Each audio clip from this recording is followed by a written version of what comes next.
Hey everybody, it's Peter, and let's talk about the small crossover segment. In this video, we're going to compare the Ford Bronco Sport with the Nissan Rogue, and that may not be your favorite comparison, but here's the amazing thing. I have full access to the entire line of vehicles here at Jim Gilbert's Wheels and Deals in Fredericton, New Brunswick, and if there's a better comparison that you want to see, you can let me know in the comments below. So what's coming up in this review? First of all, there's a lot of other videos on both of these vehicles, but there's a lot of things that they don't show. So we're going to try to show you some of the things that they don't show you in those other reviews while we compare these two vehicles. They both go about the small crossover sort of segment in a completely different way. The Bronco Sport has one way, the Nissan Rogue has another way. And if you're interested in more of these videos, more of these comparisons, or just more information, subscribe to our channel, comment on these videos, let me know what you want to see about these vehicles or other comparisons and other vehicles that you may want to see, and I'll do my best to get them on for you. Let's get going.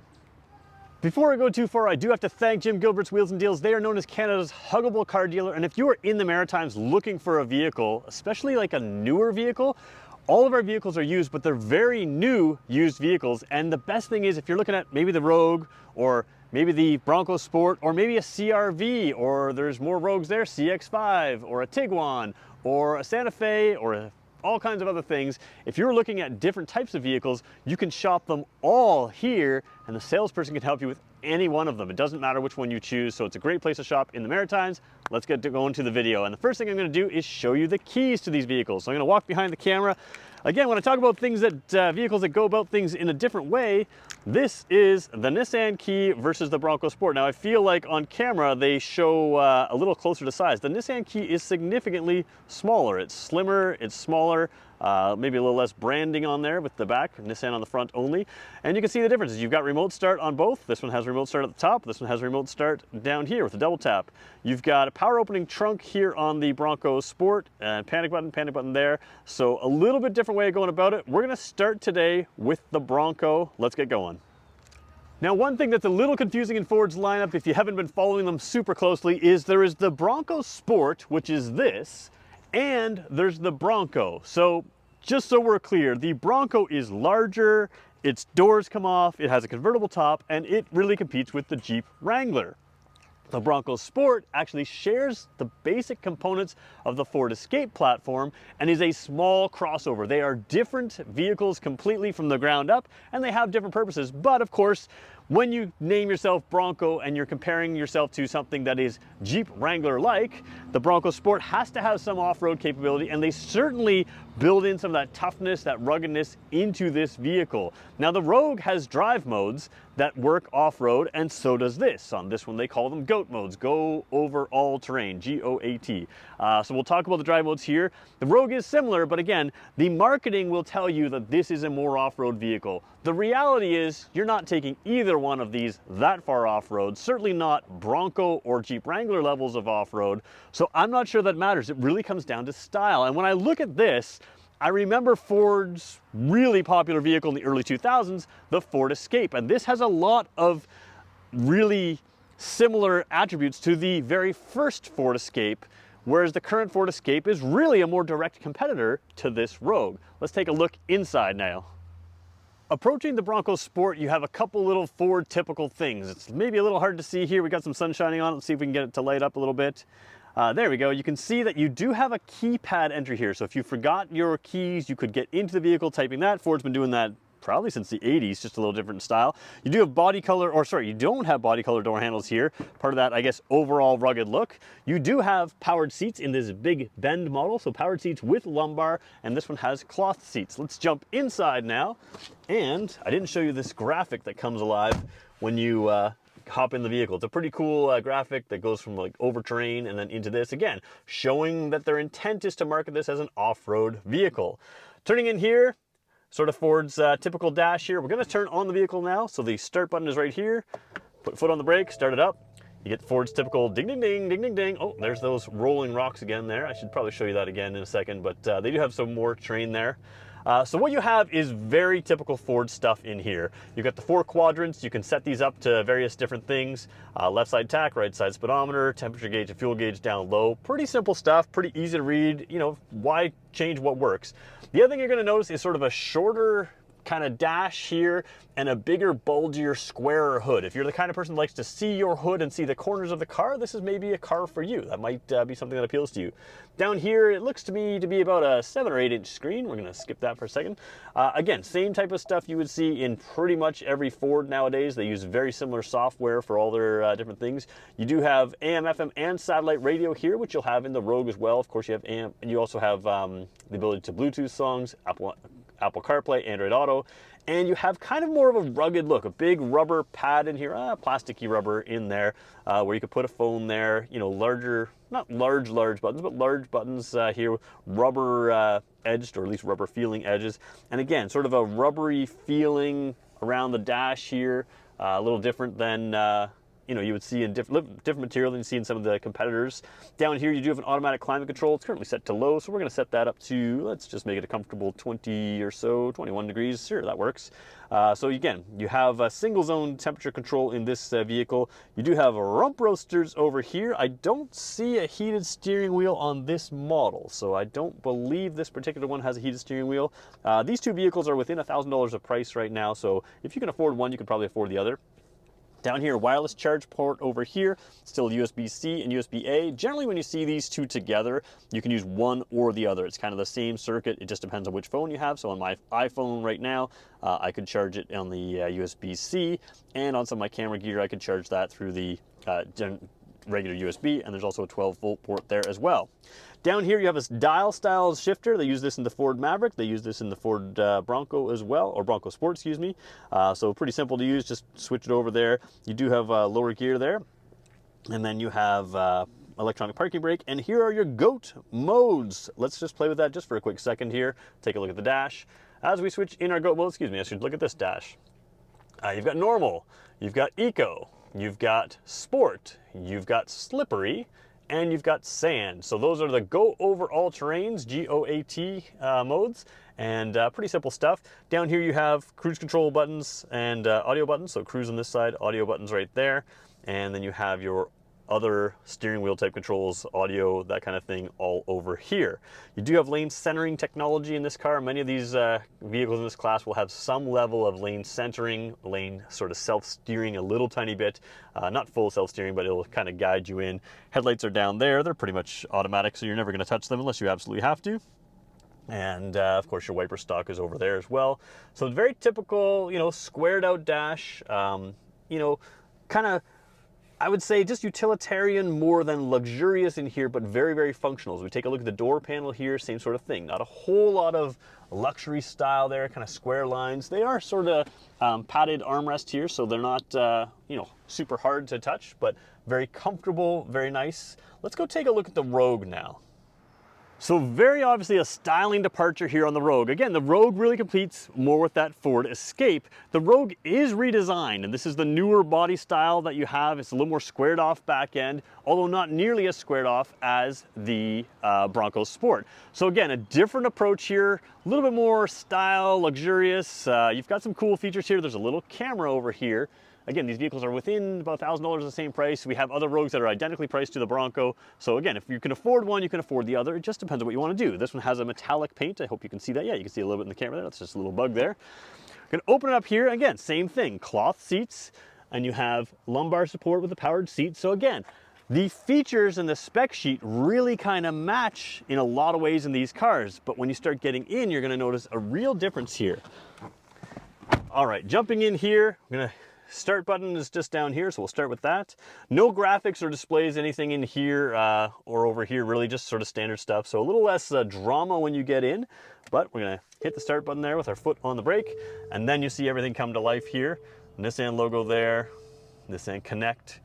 And you've got a lot of safety stuff. Nissan has a lot of their safety stuff they put front and center, and that's why the screen sort of shows up with that. You do have paddle shifters here. I assume that's to tell you that this can be a fun to drive vehicle, but the reality is it's the style of shifter. You can go to a manual shift, but most people are going to use their paddle shifters on the steering wheel with this kind of thing. This is kind of a cool shifter. If you just, I'm using the wrong hand here, but you push the button in the side where my thumb is, and it kind of slides like a joystick. So no big deal, very simple to use, very intuitive, but a little bit more style. Again, I would say this is a little bit more luxurious styling, where the Bronco goes with sort of a rubbery look. This one has more of a leathery look. When you see this styling on the side here, Bronco's utilitarian, this one's a little bit more luxurious in feel, and that's hard to show in person. I'm glad that the camera is picking up. The top is a little bit more brown in this, and the bottom is a little more gray, different shades of gray. And you can see the same thing here. This is sort of a black area here, a brown up there. So you've got a little bit more style. There's no question this feels like a little bit more luxurious of a vehicle. Down here, cruise control right here. You've got your smart cruise control. So that's the lane, or sorry, keeps the distance from the vehicle in front of you when you're on cruise control. And also when you're on cruise control, you have the ability to sort of self-center, self-steer a little bit. It'll help you keep the vehicle centered in the lane. It is not a full self-steering vehicle. And over here, the opposite side of the Bronco, a lot of those Bluetooth type controls as well. Down there, the only control you have is that sort of self-steering type button. There are others in different models, and your headlights, of course, on this one are on the stock. So coming down here, let's look at the climate control system. Again, similar feel, definitely more of a luxurious look to this. It's a piano black, doesn't film well. Looks like a lot of glare on camera with a single eye of a camera. Once you have two eyes like most people do, you see much less glare there. So just keep that in mind with the glare. You do have rump roasters in both of these vehicles, so rump roasters right there. And this one has a heated steering wheel, which is becoming more and more standard in these vehicles. Same idea here, USB-C and USB with a 12-volt port. I mean, that's almost an exact copy between the vehicles. No wireless charge port down here on this particular model though. Over here you have more of a wood grain kind of look to it. It is probably not at all wood grain, but then again, you have your drive modes here. So again, some similarities here, even though the styling is different. Let's just pop through those drive modes here.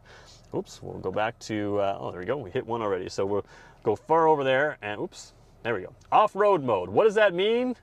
I don't know. Are you really taking these off-road? Then there's a snow mode. The auto, which is you're going to drive in this most of the time. That's a good sort of do everything drive mode. And then you have the eco and sport mode. So eco is probably going to prioritize front wheel drive. I haven't really looked at the specs on this, but it'll still be all wheel drive from what I remember. And then the auto is really that kind of do everything mode. If it's about to snow or the roads are a little bit snowy, you kind of keep it in that mode. And if it's fully snow, then you can switch to that snow mode there. So very similar drive modes here, very similar, again, in the spec sheet, but very different in person. So we take a look around here again. Let's go backseat space and trunk space and compare those now. All right, so I'm gonna jump in the Rogue first. Both of the driver seats are set up where I would need them. As we jump into the Rogue, it's roomy back here. It's very roomy. Now, the other thing that you didn't see maybe on the front seat is check out this sunroof. Basically a panoramic sunroof. It does end just before my head, but I still at 6 feet tall have plenty of headroom, and you've got a really fantastic view really of the road above, the land above. And it does have a shade here that electrically closes, but pretty nice in here. Coming down here, you do have an armrest where you have cup holders, and my legs can stretch out quite well, which is what allows them to be down on the seat. The seat's a little low. A lot of times you have small SUVs where your leg can be kind of square and then straight down. If I go 90 degree in the knee, I'm actually a little bit off the seat, but because I can stretch my legs are very comfortable and supported like that. And you do have a pocket in both driver and passenger seat, and I'll show you when I flip the camera around here that you do have vents over here as well. So rear seat vents and another USB-C and A port. Again, that's probably a single circuit. You're probably gonna use either or, so I wouldn't say that that is two if you have two people back here that need it.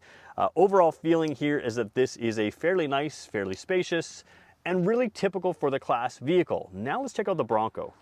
Of course, I said Bronco. What I really mean is Bronco Sport. This is a different vehicle than the Bronco. Opening the door here and jumping in, you're gonna right away notice what feels like less room, or sorry, it looks like less room, but feels like just as much. And let me show you what I mean by that. Shutting the door here. The door is a smaller door than in the Nissan Rogue. In their marketing material, they really advertise that larger rear door, able to get kids in and out easier. I'm not sure if it's easier, but certainly big doors are always helpful. I think this one is positioned well to get child seats in and out as well. Now, let's take a look here. You do have what I would consider to be less knee room here. However, this is where the specs kind of don't matter. Because this seat sits a little higher, my legs are comfortably on the seat when they're straight down. Remember the Rogue, when I had my knees straight, I was off? I'm tippy-toeing my legs to get them like this. Where I sit naturally, my legs are on the seat. So to get my legs on the seat, I had to use that leg room. that the Rogue had more, whereas in this one I don't have to use as much legroom. So if you have an adult back here, although there's less space between my chest, for instance, and the seat in front of me, the knee room is equally as comfortable, possibly even more comfortable. I like to sit a little more square like this. Now, you do have some cool features back here. I should point out the armrest that we had as well before I flip the camera here. You do have the armrest right there. So again, falls there, 2 cup holders. Let's flip the camera around now and we'll show you some more. You do have vents here in the center, and you have a USB-C and A port right there. Now, what's interesting to me about this vehicle is what you get over here. This is class exclusive stuff right here. You have a zipper right here, which you pop open like that.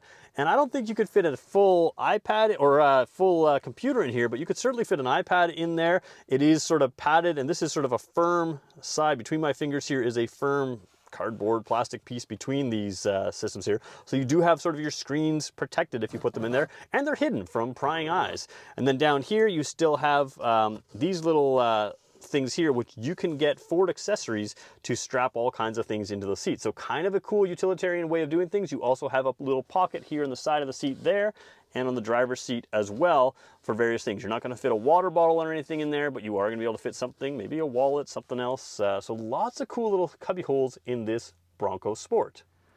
Taking a look at the back end of these vehicles, again, both fairly square. Obviously the Bronco a little bit more squared off. Both have roof racks. The Nissan Rogue is very tight to the roof, where the Bronco, you can't see them as well here, but they are slightly raised from the roof there. All right, let's open the trunk, see what we've got in here, because again, 2 similar class vehicles, very different way of going about things. So you pop the trunk there on the Nissan Rogue, no powered tailgate here or anything, and you look down here, you have got a underfloor storage, sort of. It's more of a overfloor storage. And I shouldn't be doing this with one hand on camera. Oh boy, there we go. We're gonna leave that floor in place where it is. You have the traditional cargo blind. To be very blunt, this is a traditional cargo space. I don't think Nissan is worried too much about innovating here. We'll do a little bit of a teddy bear test. We've got a little teddy bear here. And he's comfortable in there. He's got lots of room, lots of floor space. There's good depth to that floor space. Of course, that cargo cover can come out. The seats can fold down 60-40 split. And it is all carpet, which is not ideal for my shedding teddy bear. I apologize to our detailers. All right, now let's take a look over here at the Bronco Sport. One thing that's interesting is they used to do this. Remember that old Ford Escape I was telling about? You can pop just the glass here. And when you do that, you have a little opening here to a trunk. Now we're going to show you this trunk detail in a little bit, but I think this is super convenient for like camping or other things, just to have a little bit of access into maybe a cooler or something else back there without having to open the entire tailgate. It's just one of those things that maybe it's not practical to you, maybe you don't care about it. To me, that is old-fashioned innovation. They used to do this all the time on vehicles. So we're going to open up the whole trunk now, and you're going to see. Again, neither one has a power trunk. I believe I said earlier the key fob does the power trunk. I believe the key fob will just unlock the glass. I'll have to double check that. So, different way of going about things right here. Again, you have this floor here. Underneath the floor, they've got floor mat store there. Little bits of underfloor storage in there, but not really a ton. So we're going to leave that floor as it is as well. Now this cargo cover is actually a cargo tray. You can put a little bit of weight on this, and you know what, I'm going to leave that. But you can see there's little legs that come out on there. So you can use that sort of as a table in here, which is pretty convenient. Let's take our teddy bear. Let's take a quick look of him right there. There he is in the Rogue. And you're going to see that the specs don't lie. This is a probably smaller trunk, even though it's square. So a little smaller trunk here, but again, good floor space and good practicality. And you'll notice on the back of the seats here, my teddy bear is not shedding on the carpet, and my teddy bear is not shedding on, it wouldn't shed on the back of these rubber-backed or plastic-backed seats. So again, different utilitarian, different way of going about the same kind of idea. So that's a brief overview of the Nissan Rogue and the Ford Bronco Sport. Both of these are currently for sale at Jim Gilbert's Wheels and Deals. But again, the thing I love about shopping here is if you want to see this Rogue compared to maybe, let's say, a CR-V over there or a Hyundai. There we go, Hyundai, CR-V, other Rogues, lots of Rogues here right now. CX-5, there's your CR-V, there's Volkswagen as well. So it doesn't matter what you want to see, you can shop them all here, all very relatively new vehicles, and you can compare them side by side without a salesperson pushing you just towards one or just towards another. It's a great place to shop for any vehicle that you're looking for. Even a vehicle you may not have considered, you may find it here. Now, as far as this YouTube channel, If you are looking to have more details on either one of these vehicles or other vehicles in the class, let me know. Tell me which vehicles you want to see, and we'll get them up online for you. And we'll hopefully create a community where you ask questions, I can answer them in the comments section, but I can also answer with future videos. Thanks everybody for watching. We'll talk to you in the next one.